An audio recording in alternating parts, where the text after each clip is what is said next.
میں نے اپنی طرف سے کچھ نہیں کہا. میرا چیلنج ہے 1 کروڑ روپیہ نقد انعام دوں گا اگر کوئی بندہ میرا ایک حوالہ غلط ثابت کر دے. جب امام نے فرما دیا کہ مجھے یزید کی طرف لے چلو میں اس کی بیعت کرتا ہوں. اب یہ نہیں جانے دے رہے، اس کا مطلب ہے جس چیز کو شرعاً جائز سمجھتے تھے اس کا آپ نے مطالبہ کر دیا، انہوں نے رد کر دیا، اور جو شرعاً ناجائز تھا امام سے اس کا مطالبہ کیا. اس ناجائز کام پر امام نے جان دینا صحیح سمجھا، لیکن یہ غلط بیعت لانتی بیعت جائز نہ سمجھی. اسی بات پر امام علی مقام کو سید الشہداء کہا جاتا. دنیا کے لوگ بٹھا دو، بڑے بڑے ملا بٹھا دو، امام حسین کو سید الشہداء کہتے ہیں. کیوں کہتے ہیں؟ سید الشہداء پر دلیل پیش کر دیں، ثابت کر دیں سید الشہداء کیسے بنتے ہیں. میں بتاتا ہوں. الحمدللہ ابن زیاد نے غلط مطالبہ کیا، خلاف شرع مطالبہ کیا، امام حسین نے اس کو رد کر دیا، اس نے اس جزا میں امام پاک کو شہید کر دیا. تو اس وجہ سے پاک رسول کے فرمان کے مطابق امام عالی مقام سید الشہداء ہے. یقیناً ہے، اس کے علاوہ جو کچھ ہے سب کہانی ہے. بسم اللہ الرحمن الرحیم. سامعین السلام علیکم ورحمۃ اللہ.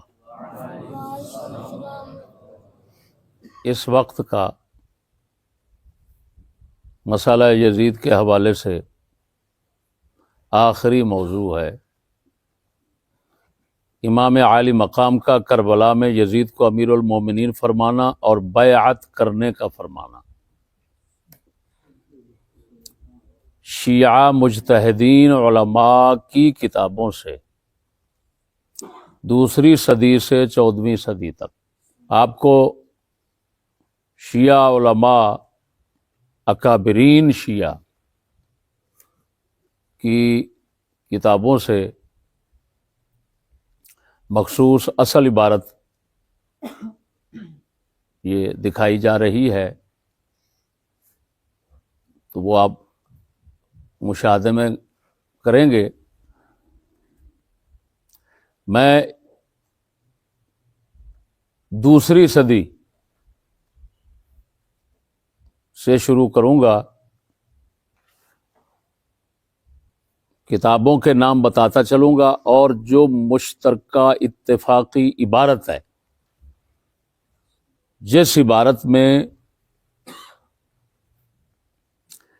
یہ الفاظ موجود ہیں امیر المومنین یزید، جس میں امیر المومنین فرمانا آ گیا. دوسرا بیعت کرنے کا فرمانا، اس کے لفظ ہوں گے فَيَضَعُ يَدَهُ فِي يَدِهِ.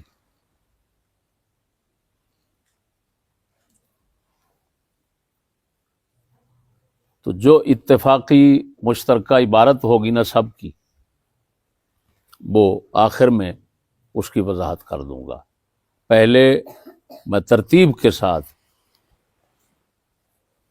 حوالے آپ کو پیش کرتا ہوں. سب سے پہلا حوالہ ہے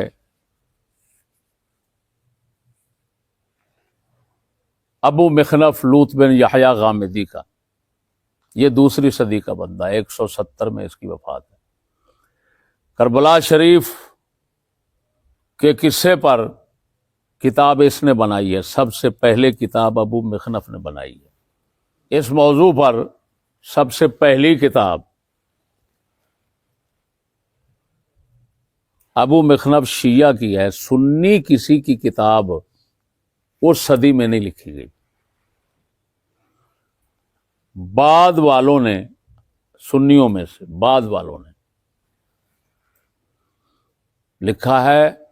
ہاں، بغیر مستقل کتاب کی صورت کے محض ایک روایت کے طور پر قصہ کربلا کچھ، یعنی بغیر زیادہ تفصیلات اور وضاحت کے، اجمال کے ساتھ،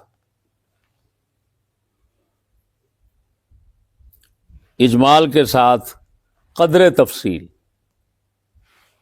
وہ اہل سنت و جماعت کے پاس ملتا ہے. اس وقت میرا مقصد صرف شیعہ کتب سے ثابت کرنا ہے بس. کیونکہ سب سے زیادہ اس مسئلے کو انہی لوگوں نے اٹھایا ہے. 20 حوالے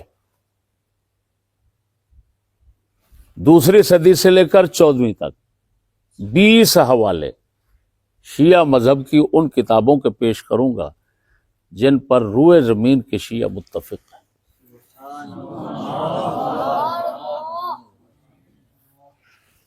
سب سے پہلا حوالہ لوط بن یحییٰ ابو مخنف کی کتاب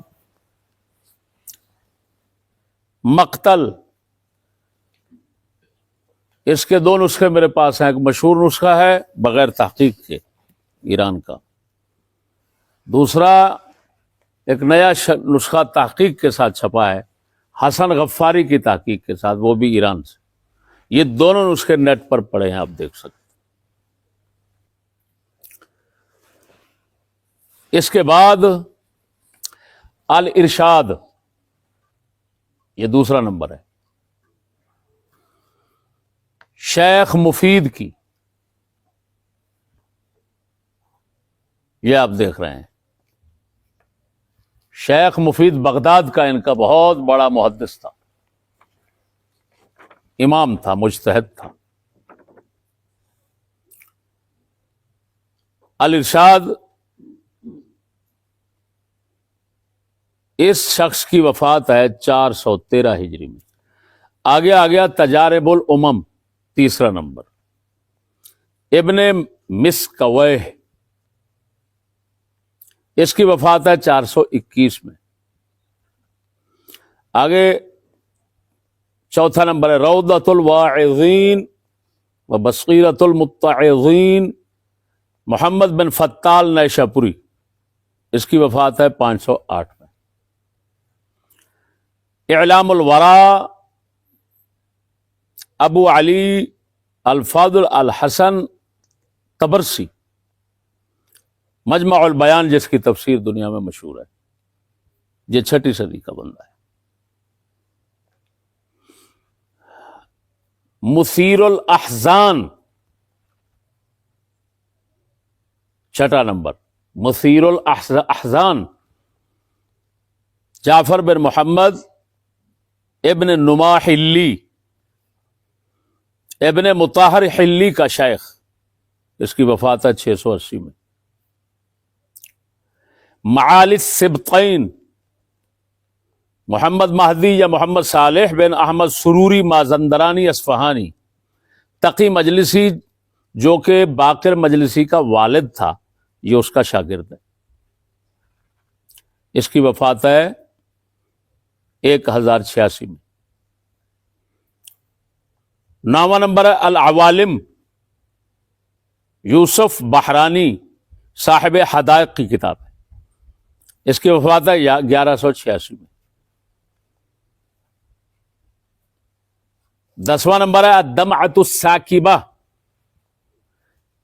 محمد باقر بن محمد اکمل الوحید البہبہانی، اس کی وفات ہے 1206 میں. اسرار الشہادہ، آغا بن عابد شیروانی، مشہور ہے دربندی، وفات ہے 1285 میں. عبرات المصطفین فی مقتل الحسین، محمد باقر محمودی کی، وفات ہے 1327 میں. نفس المحموم فی مصیبت سیدنا الحسین المظلوم، عباس بن محمد رضا قمی کی، وفات ہے 1359 میں.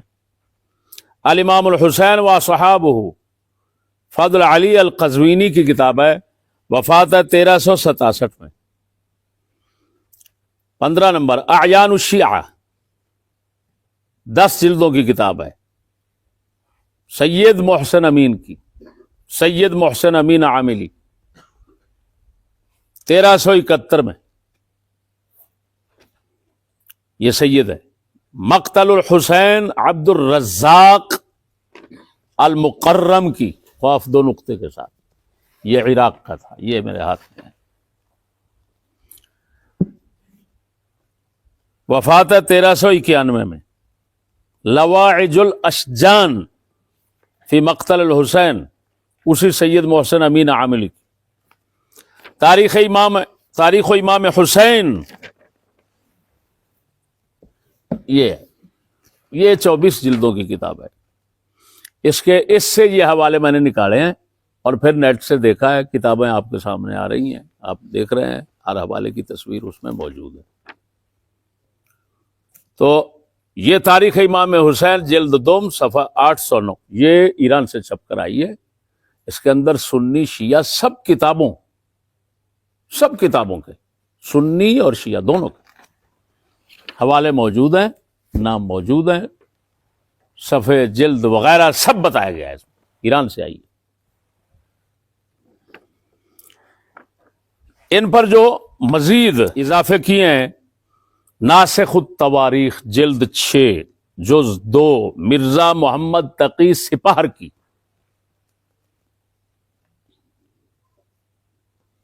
منتہی الاعمال شیخ عباس قمی کی،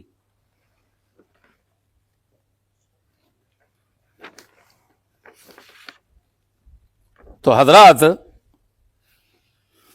یہ ترتیب کے ساتھ بندہ ناچیز نے آپ کو نام گنوا دیے. ملا باقر مجلسی کی کتاب یہ میرے ہاتھ میں ہے. یہ وہ شخص ہے باقر مجلسی، خمینی جیسے نے کہا، خمینی جیسے نے، کہ جو ہمارے مذہب کی ترجمانی باقر مجلسی نے کی ہے، ہم اس کے پابند ہیں. یہ وہ شخص 110 جلدوں میں اس کی کتاب ہے، اور یہ نیا چھاپا ہے. تو اس کا آپ یہ ملاحظہ فرما رہے ہیں جلد اور صفحہ. اب جو سب میں ایک اور حوالہ ہے، یہ بہت بڑا، یہ عقیدہ کا ان کا امام ہے. اس کو بولتے ہیں شیخ الطائفہ ابو جعفر طوسی، تلخیص الشافی. تلخیص الشافی یہ جز 2 میں صفحہ نمبر 186 ہے. ویسے تو اس سے پہلے شروع ہو رہا ہے مسئلہ، لیکن اصل جو مسئلہ ہے وہ یہاں پر ہے 186 صفحہ پر.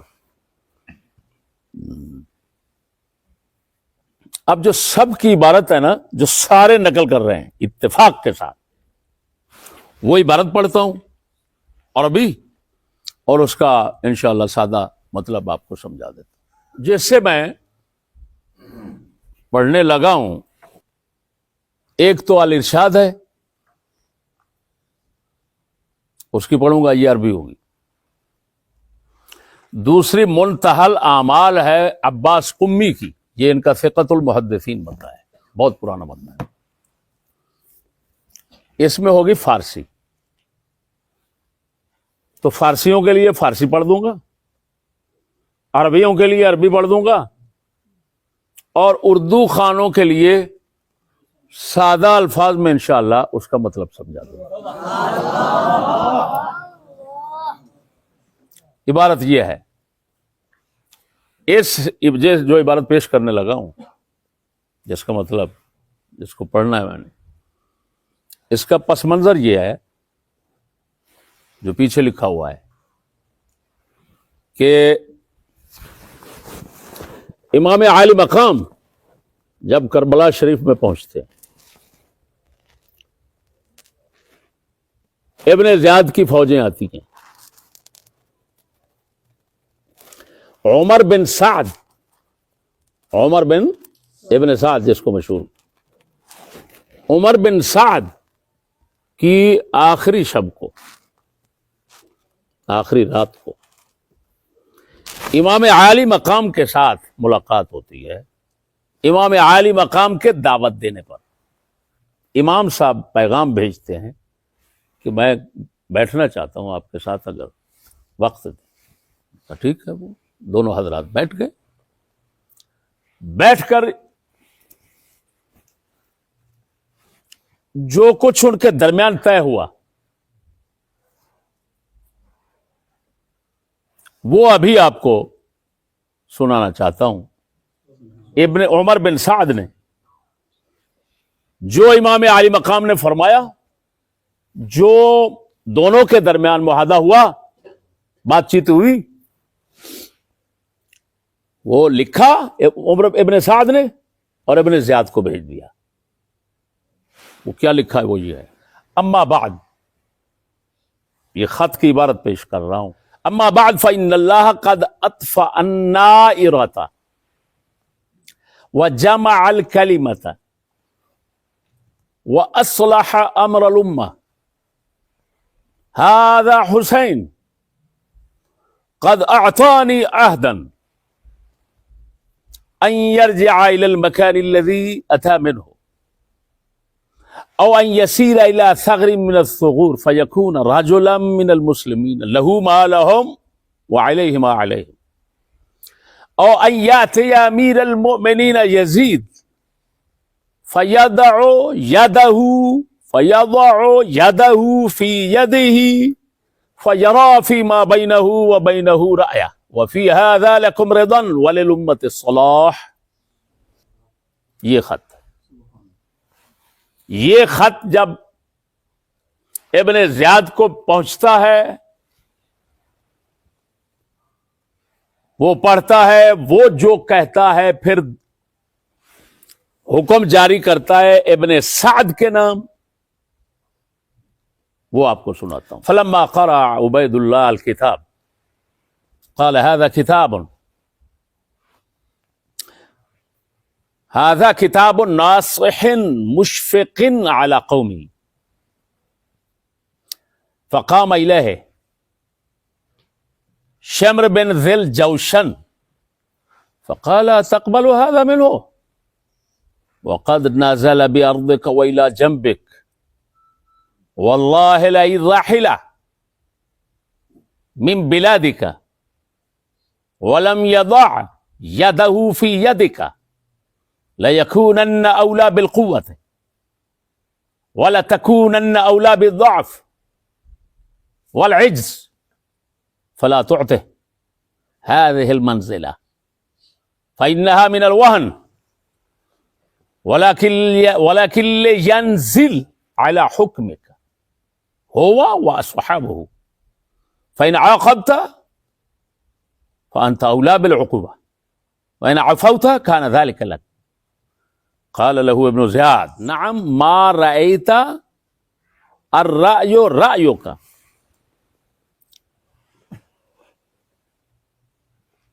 اخرج بهذا الكتاب إلى عمر بن سعد فليعرض على الحسين وأصحابه النزول على حكمي فإن فعلوا فليبعث بهم إلي سلما وإنهم أبوا فليقاتلهم فإن فعل فاسمع له وأطعه وإن أبى أن يقاتلهم فأنت أمير الجيش واضرب عنقه وبعث إلي برأسي. وكتب إلى عمر بن سعد أني لم أبعثك إلى الحسين لتكف عنه ولا لتطاوله ولا لتمنيه السلامة والبقاء ولا لتعتذره ولا لتعتذر له ولا لتكون له عندي شافعا. انظر فإن نزل حسين وأصحابه على حكمي واستسلموا فبعث بهم إلي سلما وإن أبوا فازحف إليهم حتى تقتلهم وتمثل بهم فإنهم لذلك مستحقون إلى آخر وقت. اب میں پہلے فارسی ترجمہ اس کا پڑھوں گا عباس قمی کی منتہی الاعمال سے. پس منظر سمیت سناتا ہوں. پس چون حضرت آمدن لشکر را برائے مقاتلہ او دید بسوء ابن سعد پیام فرستاد کہ من باتو مطلبے دارم و می خواہم ترا ببینم. پس شبانگاہ یک دیگر را ملاقات نمودا و گفتگو بسیار با هم نمودند. پس عمر بسوء لشکر خیش برگشت و نامہ با عبید اللہ زیاد نوشت: اے امیر، خداوند آتش بر افروختہ نزاع مارا با حسین خاموش کرد و امر عمر را اصلاح فرمود. اینک حسین با من عہد کردہ کہ برگردد بسوء مکانے کے آمدہ یا برود در یکی از سرحدات منزل کند و حکم او مثل یکی از سایر مسلمانان باشد در خیر و شر، یا کہ برود در نزد امیر یزید دست خود را در دست او نهد تا او هرچه خواهد بکند و البته در این مطلب رضایت تو و صلاحیت امت است. بالجمله چون نامه به عبید الله رسید و خواند، گفت این نامه شخص ناصح مهربان است با قوم خود و باید قبول کرد. شمر ملعون برخاست و گفت: ای امیر، آیا این مطلب را از حسین قبول میکنی؟ به خدا سوگند که اگر او خود را به دست تو ندهد و در پی کار خود رود، امر او قوت خواهد گرفت و تو را ضعف فرو خواهد گرفت. اگر خلاف کند دفع او را دیگر نتوانی کرد. لیکن الحال به چنگ تو گرفتار است و آنچه رایت در باب او قرار گیرد از پیش می رود. پس امر کن که در مقام اطاعت و حکم تو برآید. پس آنچه خواهی از عقوبت یا عفو در حق او و صحابش به عمل آور.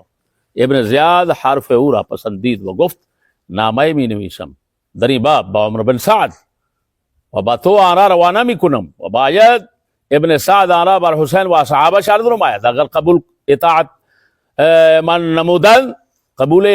نمودند ایشان را سالما بنزد من بفرستد و اگر نه به ایشا کارزار کند و اگر پسر سعد از کارزار به حسین ابا نماید تو امیر لشکر می باش و گردن عمر را بزن و سرش را برای من روانه کن. یہ فارسی ہے. اردو کیا ہے؟ اردو یہ ہے کہ ابن سعد نے خط لکھا کہ اللہ پاک نے آگ بجھا دی. جو حسین کے ساتھ جھگڑے کی آگ تھی وہ بجھ گئی. یہ حسین ہے، انہوں نے میرے ساتھ عہد کر لیا کہ یا تو میں جہاں سے آیا ہوں ادھر چلا جاتا ہوں اور یا میں سرحد کی طرف چلا جاتا ہوں مسلمانوں کی، وہاں پر جو مسلمانوں کی فوج یزید کی امارت میں، خلافت میں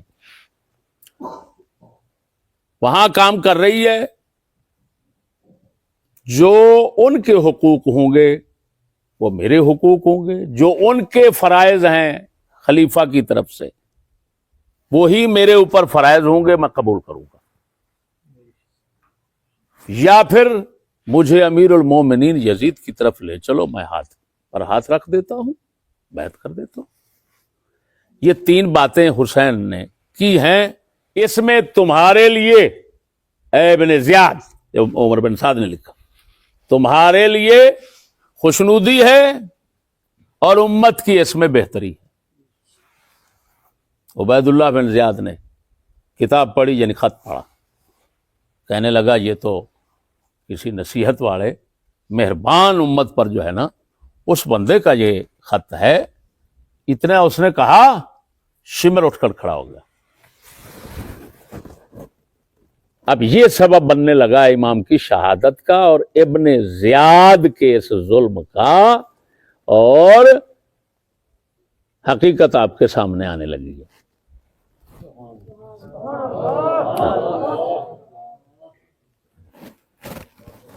اب جناب جی شمر اٹھتا ہے اور کہتا ہے ہاں اتقول هذا میں حسین سے یہ قبول کر رہا ہے، تو یہ تین باتیں دے رہا ہے حسین سے، یہ تین ان میں سے کوئی بات تو قبول کرنا چاہتا ہے.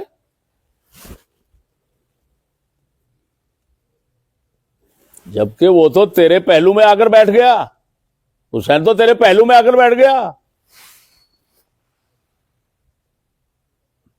اللہ کی قسم، یہ شمر کہہ رہا ہے، اللہ کی قسم اگر تیرے علاقے سے چلا گیا،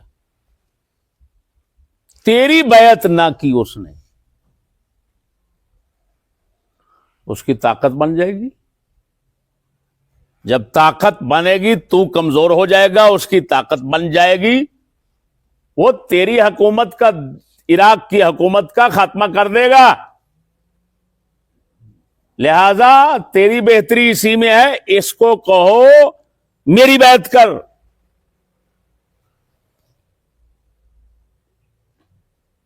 اگر تیری بیعت کر لے تو اس کو سزا دے، تیری مرضی، معاف کرے، تیری مرضی. دونوں اختیار تیرے ہاتھ میں ہوں گے، لیکن وہ پھر دوبارہ تیرے مقابلے میں اٹھنے کے قابل نہیں رہے گا. تیری حکومت تو بچ جائے گی.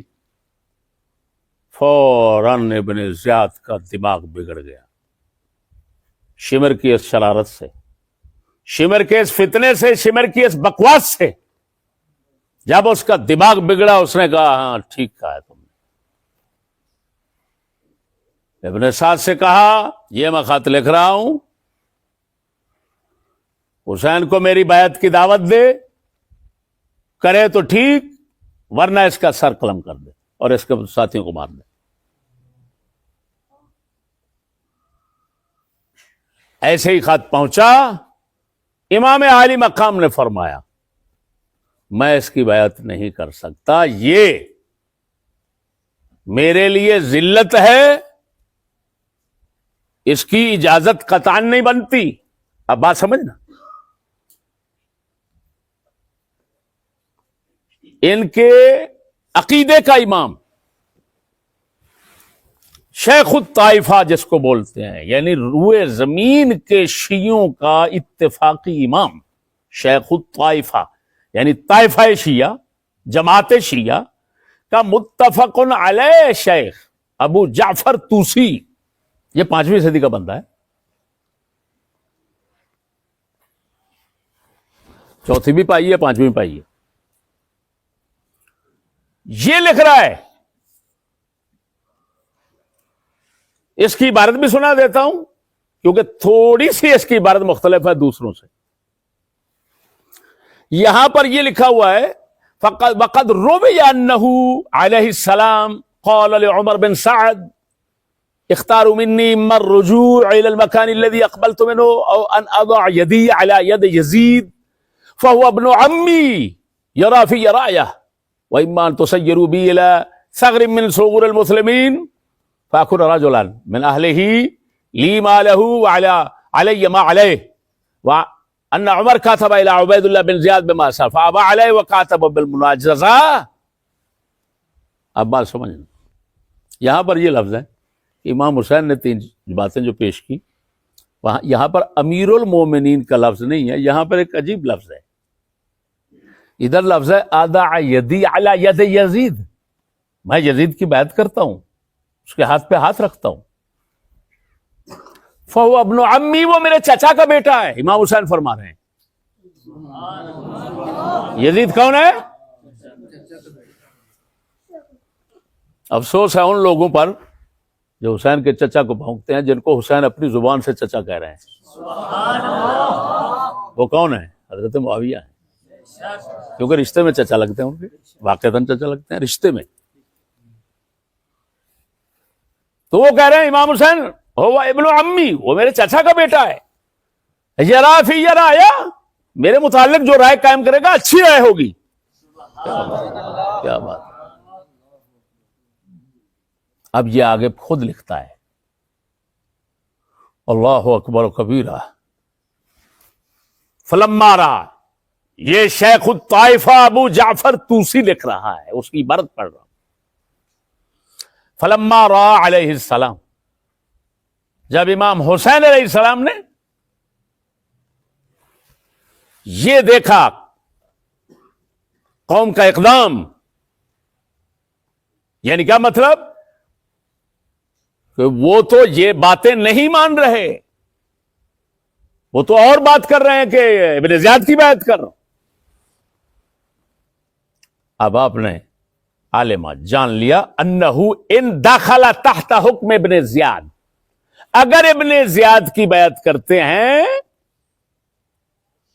اس کی بیعت سے اس کی محکومیت کرتے ہیں، اس کے حکم کے پابند بنتے ہیں، جو مرضی کرے، تو تعجل الذل والعار، ذلت اور عار، شرمندگی بہت جلد ہو جائے گی میری۔ وآل امرہ من بعد الی القتل، میں اس کی بیعت بھی کر لوں گا پھر بھی یہ مجھے قتل کر دے گا۔ التجا الی المحاربہ والمدافع عن نفسہ۔ تو امام حسین نے، اب یہ خود میں آپ کو سمجھاتا ہوں کہ امام حسین پاک کا اس بات پہ اڑنا یہ ضرور بنتا تھا ان کی شان کے بالکل مطابق بنتا تھا۔ کیوں؟ خلیفہ تھا یزید، اس کی اجازت اذن کے بغیر اس نائب کا امام حسین جیسے عظیم شخصیت مبارکہ کو اپنا پابند بنانا اس کی شرع اجازت نہیں دیتی تھی، اس کی شرع اجازت نہیں دیتی تھی۔ جب امام نے فرما دیا کہ مجھے یزید کی طرف لے چلو، میں اس کی بیعت کرتا ہوں، اب یہ نہیں جانے دے رہے، اس کا مطلب ہے جس چیز کو شرعاً جائز سمجھتے تھے اس کا اپنے مطالبہ کر دیا، انہوں نے رد کر دیا، اور جو شرعاً ناجائز تھا امام سے اس کا مطالبہ کیا۔ اس ناجائز کام پر امام نے جان دینا صحیح سمجھا، لیکن یہ غلط بیعت، لعنتی بیعت جائز نہ سمجھی۔ اسی بات پر امام علی مقام کو سید الشہداء کہا جاتا ہے۔ دنیا کے لوگ بٹھا دو، بڑے بڑے ملا بٹھا دو، امام حسین کو سید الشہداء کہتے ہیں۔ کیوں کہتے ہیں؟ سید الشہداء پر دلیل پیش کر دیں، ثابت کر دیں سید الشہداء کیسے بنتے ہیں۔ میں بتاتا ہوں، الحمدللہ رسول اکرم صلی اللہ علیہ وسلم نے فرمایا سید الشہداء عمی حمزہ، میرا چچا حمزہ سید الشہداء ہے۔ پھر فرمایا وہ شخص جو کسی حاکم کو، ظالم کو حق کہے منہ پر اور وہ اس کو قتل کر دے، وہ سید الشہداء ہے۔ ابن زیاد نے غلط مطالبہ کیا، خلاف شرع مطالبہ کیا، امام حسین نے اس کو رد کر دیا، اس نے اس جزا میں امام پاک کو شہید کر دیا۔ تو اس وجہ سے پاک رسول کے فرمان کے مطابق امام عالی مقام سید الشہداء ہے، یقیناً ہے، یقیناً ہے، اس کے علاوہ جو کچھ ہے سب کہانی ہے۔ میں نے اپنی طرف سے کچھ نہیں کہا، میرا چیلنج ہے 1 کروڑ روپیہ نقد انعام دوں گا اگر کوئی بندہ میرا ایک حوالہ غلط ثابت کر دے۔ اہل سنت و جماعت کی صحیح تاریخ طبری جو اس وقت دار ابن کثیر دمشق بیروت کی چھپی ہوئی میرے ہاتھ میں ہے، یہ جلد نمبر 4 ہے، صحیح تاریخ طبری، اس میں بھی وہی الفاظ ہیں بیانی، وہی الفاظ ہیں۔ ایک حوالہ سنیوں کا ہو گیا، 20 حوالے شیعوں کے ہو گئے۔ کتنے؟ 20 حوالے میرے بھائیوں۔ تو یہ ہے حقیقت کربلا کی، کربلا کا جو پس منظر جس کو کہا جاتا ہے نا، کہ آخر اتنا بڑا سانحہ کیوں پیش آیا، اس کی حقیقت یہ ہے، چھپانے والوں نے اس حقیقت کو چھپایا 1300 سال۔ بڑے بڑے ہمارے اکابرین اس حقیقت کی چھان بین کے لیے انہوں نے اقدام نہ کیا۔ جن حضرات نے اسی حقیقت کو سمجھا انہوں نے بیان کیا، لیکن بعد والے تاخیر کے ساتھ جیسے جیسے وقت گزرتا گیا یہ حقیقت چھپتی چلی گئی، لوگوں کے سامنے کچھ ڈالا گیا، کتابوں میں کچھ ہے۔ اب اگر امیر المومنین کہنا امام حسین کا یزید کو یا ہاتھ پر ہاتھ رکھنے کا فرمانا، اگر یہ امام حسین کی ہوتی ہے توہین اس سے، تو جن کتابوں میں یہ لکھا ہوا ہے وہ کتابیں ان کے لکھنے والے یہ سارے امام ان کے، یہ سب کے سب گستاخ امام حسین بن گئے؟ بھی لکھا تو انہوں نے ہے، میں نے تو سنایا ہے، میں مجرم بنتا ہوں اگر نہ ہو۔ اب یہ جو شیعہ سادے لوگ ہیں ان کو اپنے مولویوں سے پوچھنا چاہیے کہ یہ بتاؤ جو چشتی نے کہا ہے یہ ٹھیک ہے یا جو تم کہتے ہو وہ ٹھیک ہے؟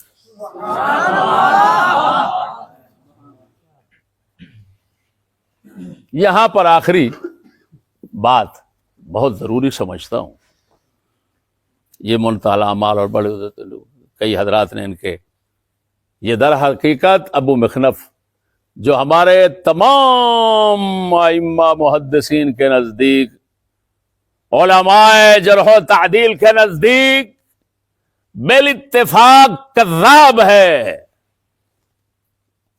ہمارے امام اہل سنت نے فتاوی رضویہ میں خود لکھا ہے کہ سب کا اتفاق ہے کہ ابو مخلف کذاب ہے۔ اس کذاب نے ایک کہانی گھڑی اس حقیقت کے مقابلے میں، اس نے یہ گھڑی، اس نے کہا عقبہ بن سمعان ایک شخص ہے، وہ امام حسین پاک کے گھر والے محترمہ زوجہ محترمہ سیدہ رباب پاک سلام اللہ علیہا کا غلام تھا، تو وہ کہتا ہے میں تو قدم قدم مدینہ سے مکہ، مکہ سے عراق، عراق آخری دم تک ساتھ رہا ہوں، میں نے یہ بات نہیں سنی جو لوگ کرتے ہیں، صرف اتنا ہی فرمایا تھا مجھے کہیں زمین وسیع میں جانے دو۔ اب بات سمجھنا، اس کا جواب میں شیعہ حضرات کے گھر سے دینا چاہتا ہوں۔ عباس قمی نے منتہی اعمال وغیرہ بعد نے ناسخ نقل کر کے اور کہا لگتا ہے ایسے کہ عمر بن سعد نے اپنی طرف سے یہ بات ڈال دی ہوگی، لیکن میں اس عقبہ بن سمعان کی ہی حقیقت کھولتا ہوں کہ یہ کیا چیز ہے۔ یہ دیکھو معجم رجال الحدیث، الامام الخوئی، شیعہ مذہب کا امام خوئی، ایران سے چھپی ہوئی، دار و احیاء التراث العربی، بیروت لبنان سے، اور پھر یہ بندہ ادھر کا ہے ایران کا۔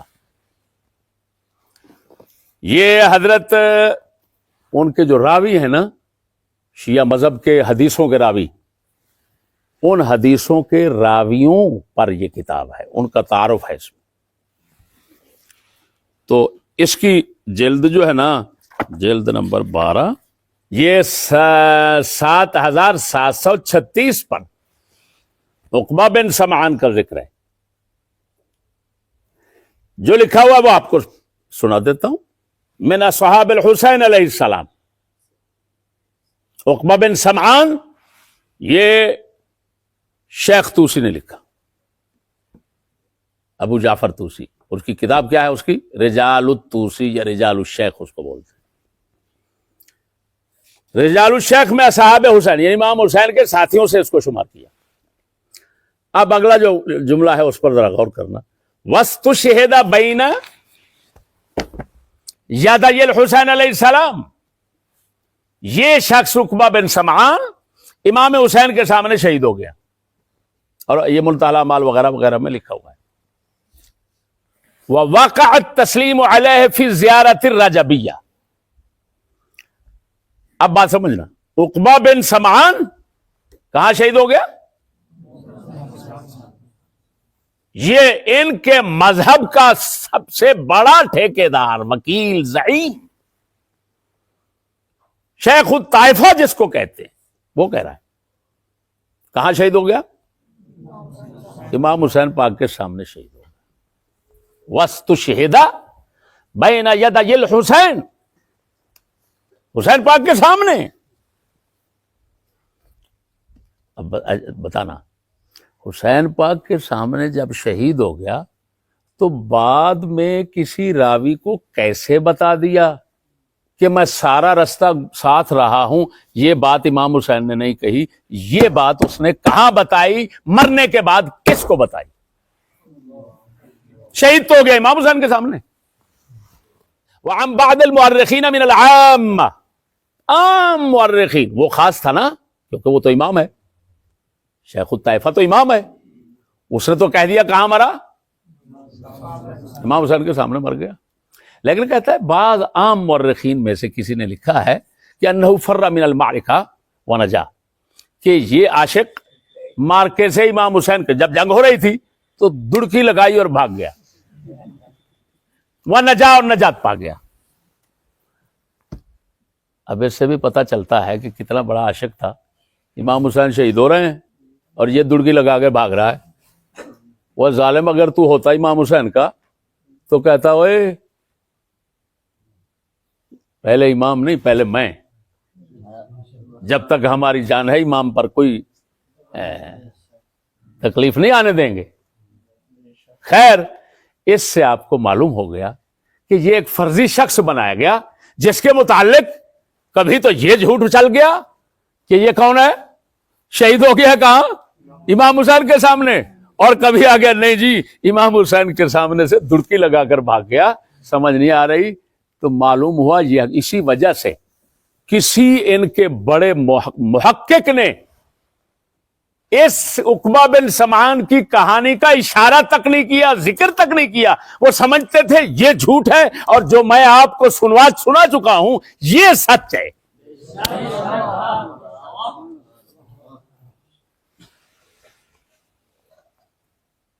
میرا چیلنج ہے، اگر کوئی اس کا جواب دے دے